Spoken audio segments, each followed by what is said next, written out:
This is video 2 of our crash course on the Latching Logic programming language for PLCs. In the first video we have seen contacts and coils, and if you want to check it out, check the link in the description.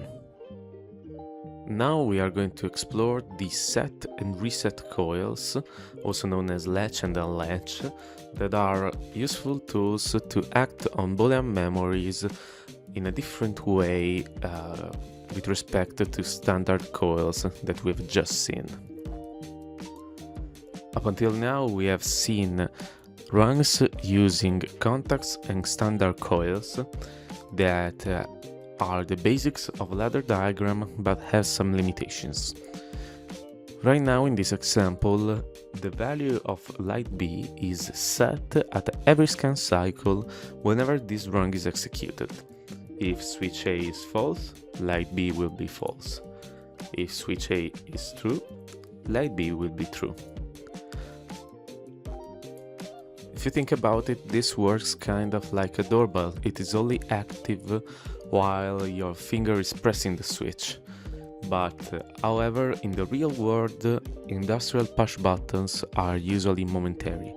So they will be true if your finger is pressing the button, and they will be false if your finger is not pressing the button. So in the real world, we need to make sure to create some action only when a button is being pressed, not when it isn't. And to do so, there are some useful tools that are known as set and reset coils that we will be exploring in this video, and they are also known in Rockwell terms as latch and unlatch. And we will see how this works with an example. So let's get rid of our network and our variables here, and let's start from scratch with a blank project. Let's now create some variables for our example.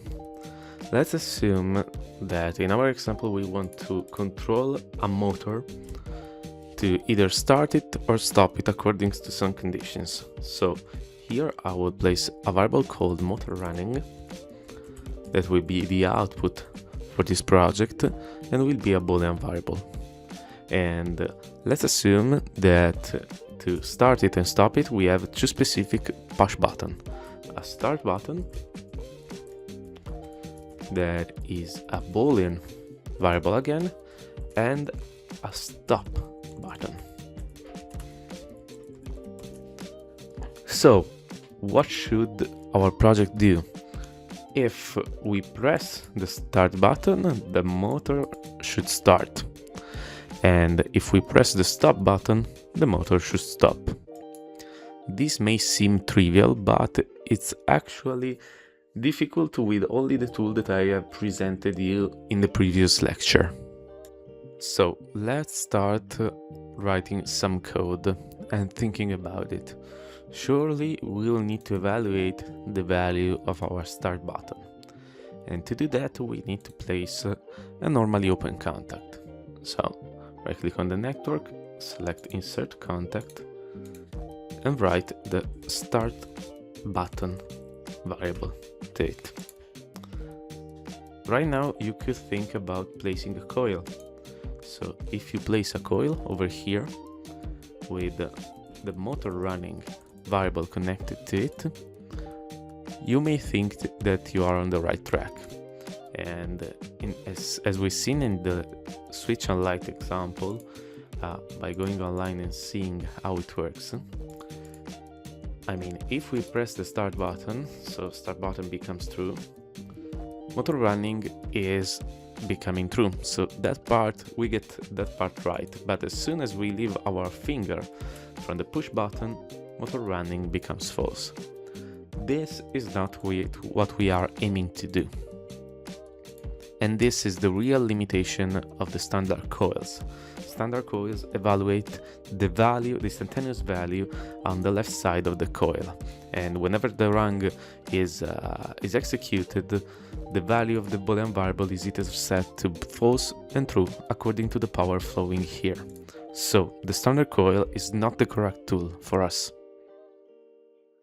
The correct tool, as you may have guessed, is the set coil.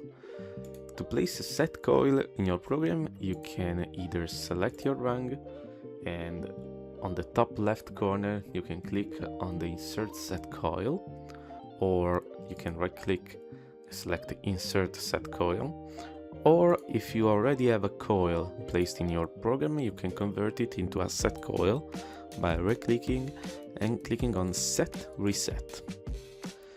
From an aesthetic point of view, the set coil looks just like a coil with an S inside of it, but how does it work? The set coil will set the connected Boolean variable to true if power is flowing to it, and it will do nothing at all if power is not flowing to it. This behavior is quite different from the one of a standard coil, since it will only act on the variable if power is flowing. If power is not flowing, it will not do anything. And actually the set coil is unable to set a certain variable to false. So if we try again, and we log in with download and start our project, and we press the start button, you can see that again, as soon as the start button becomes true, motor running becomes true as well. And if you release your finger from the start button, motor running remains true. And this is exactly the kind of behavior we were hoping for. But as you may see, this program is incomplete, since there is no way for us now, acting on the inputs, to set the motor running variable to false. And this is where reset coils come into play.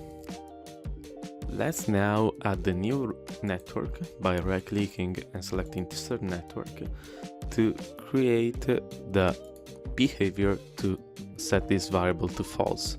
And to do so, we will need to check the value of the start button. So click on the network, insert a normally open contact linked to the stop button variable.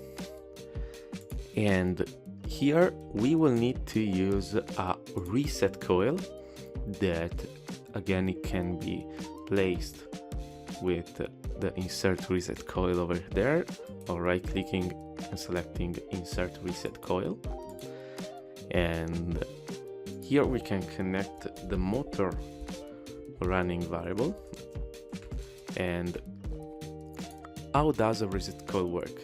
It is again aesthetically like a coil with an R inside, and its behavior is that if power flows to the reset coil, the corresponding Boolean variable will be set to false.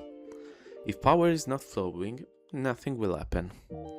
So, as you can see, the set and reset coil are, let's say, part of the same tool. If you use one, you most likely will want to use the other one. If you want to set some variable, you will want also to reset it. As a standalone tool, a set coil or a reset coil is incomplete. But actually it helps you a lot to act on Boolean variables only when some conditions happen. So let's go online and see this behavior for ourselves. Let's log in and download.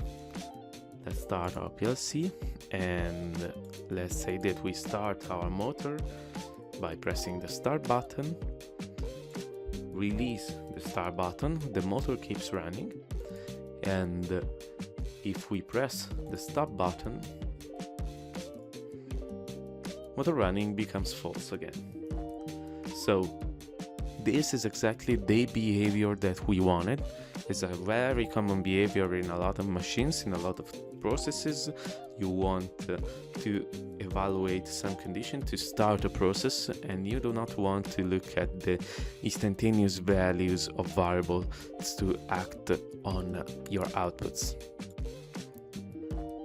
So to summarize, you should use standard coils if you want to set or reset the value of a Boolean variable instantaneously according to a specific set of values that comes from your contacts on the left side of that specific network. And instead you should use set and reset coils if you have some condition that may be different, that you may want to use to set the value of a Boolean variable to true or set it to false. And if you want to know more and more examples on set and reset coils in ladder diagram, you can check out my book on Amazon, PLC Programming for Beginners.